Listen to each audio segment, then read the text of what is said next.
Welcome to the Q&A series here at Ultimate Fitness Global. Now, as I've said before, these are real questions from real people at a real health club. So this is from my client at Ultimate Fitness Cheshire, Kelly, and she has asked, is there any benefit to training on a fasted state?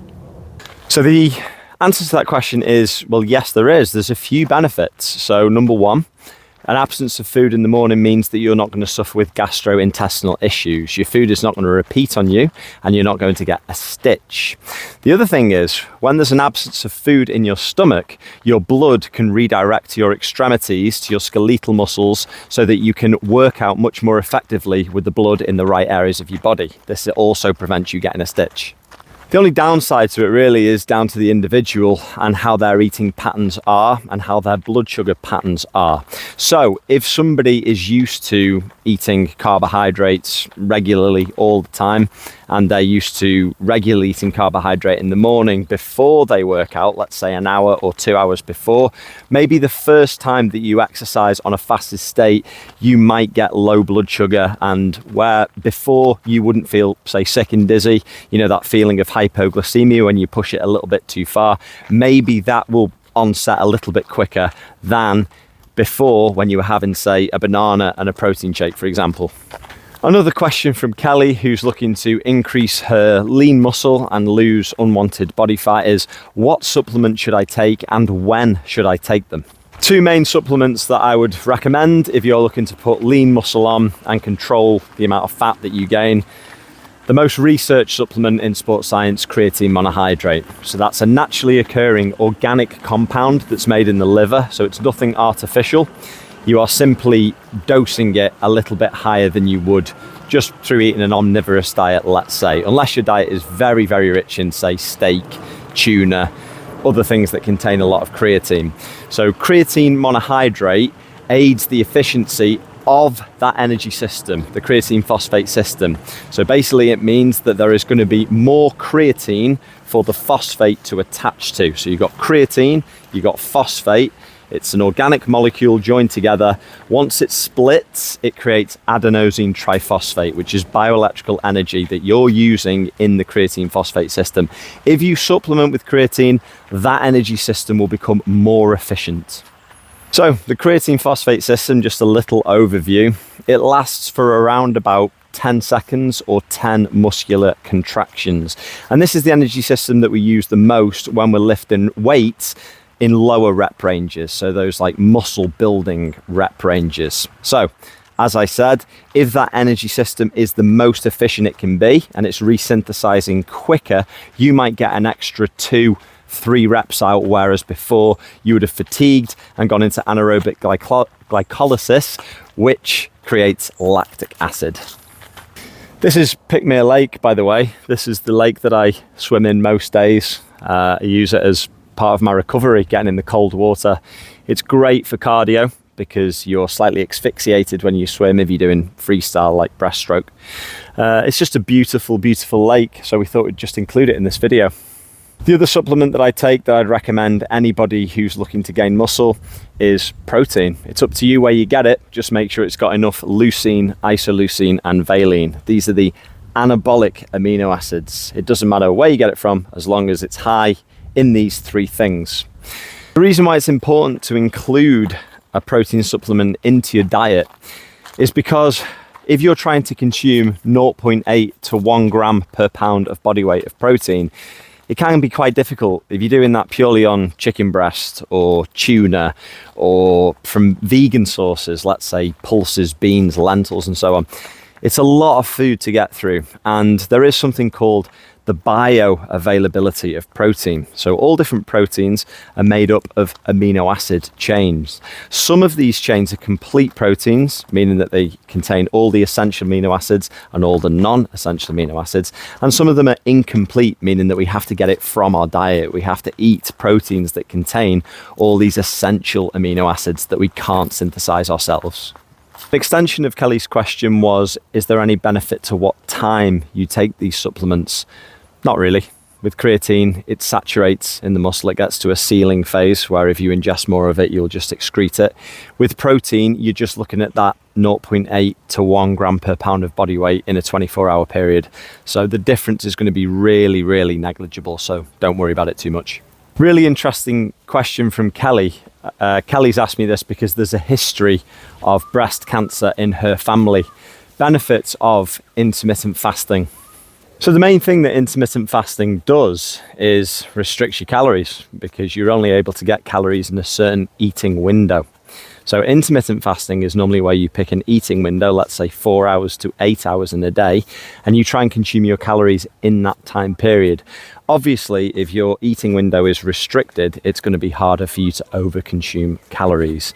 Now, the data in terms of longevity, wellness, regeneration of your cells and so on is all on caloric restriction. So there's been lots of studies done on mice, on rats, on other mammals where they've restricted their caloric intake, and longevity has been observed in nearly all those studies.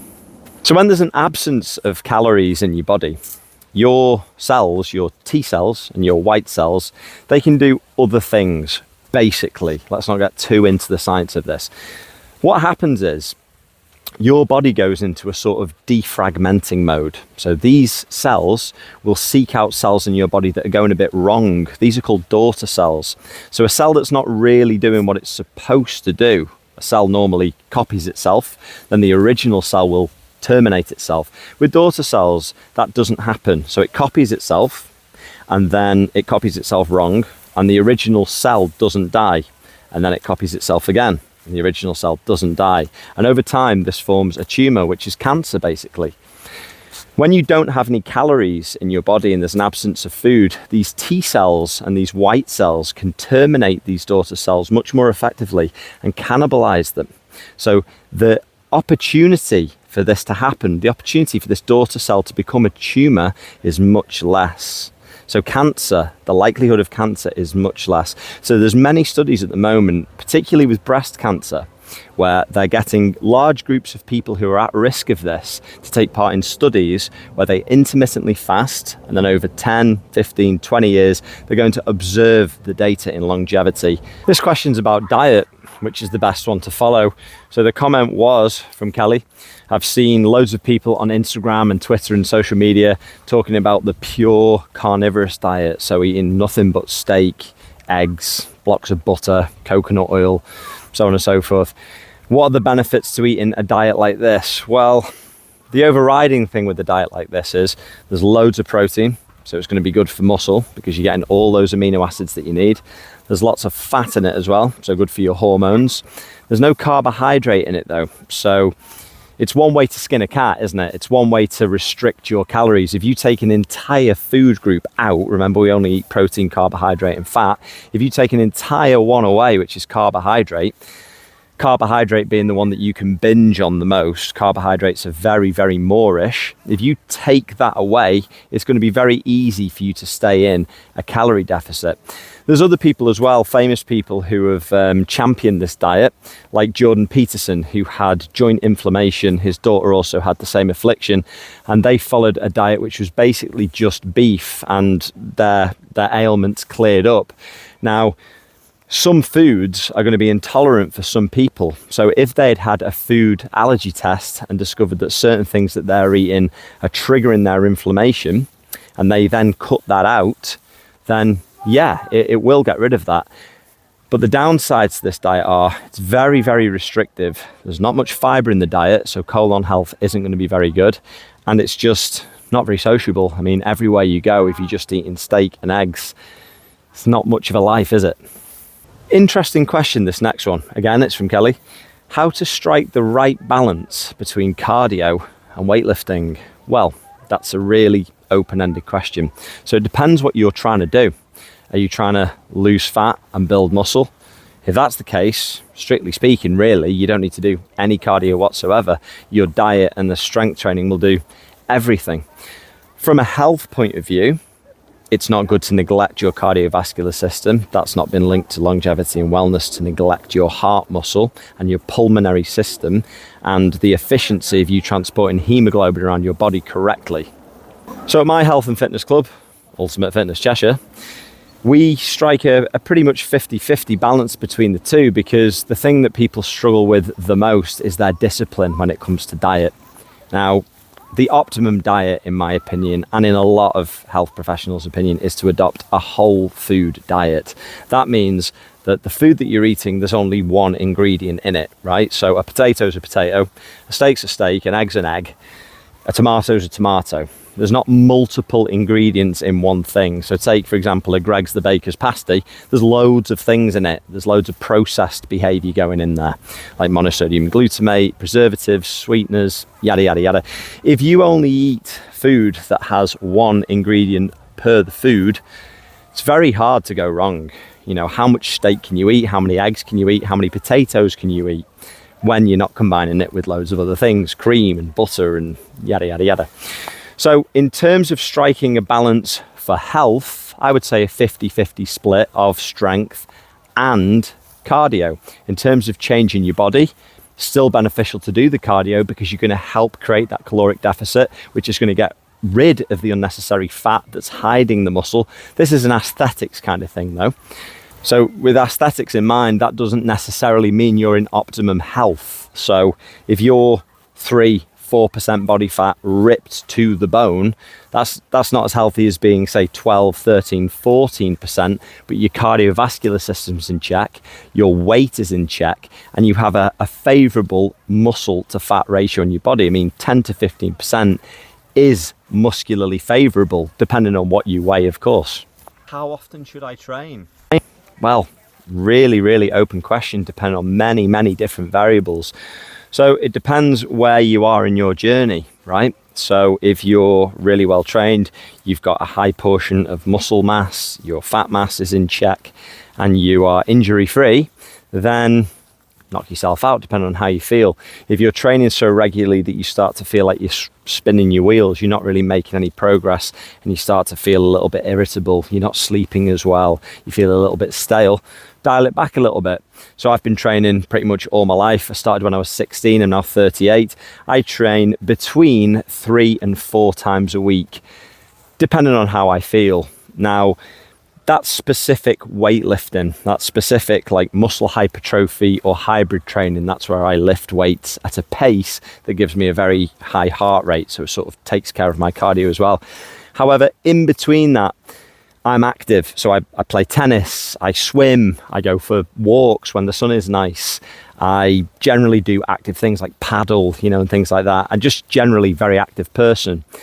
If you are stuck behind a desk and you do absolutely nothing, if you have a sedentary job and normally a sedentary life, I would train more. I would train 5-6 times a week, depending on your recovery, depending on how sore you are. However, over time, if you're training regularly like that, you will adapt and you won't be as sore. But it really is down to individual difference. It depends how active you are, how capable your body is. If you've got really bad hips, if you've got arthritis, if you've got joint pain, if you've got old injuries that just won't go, you have to make a call on it, really.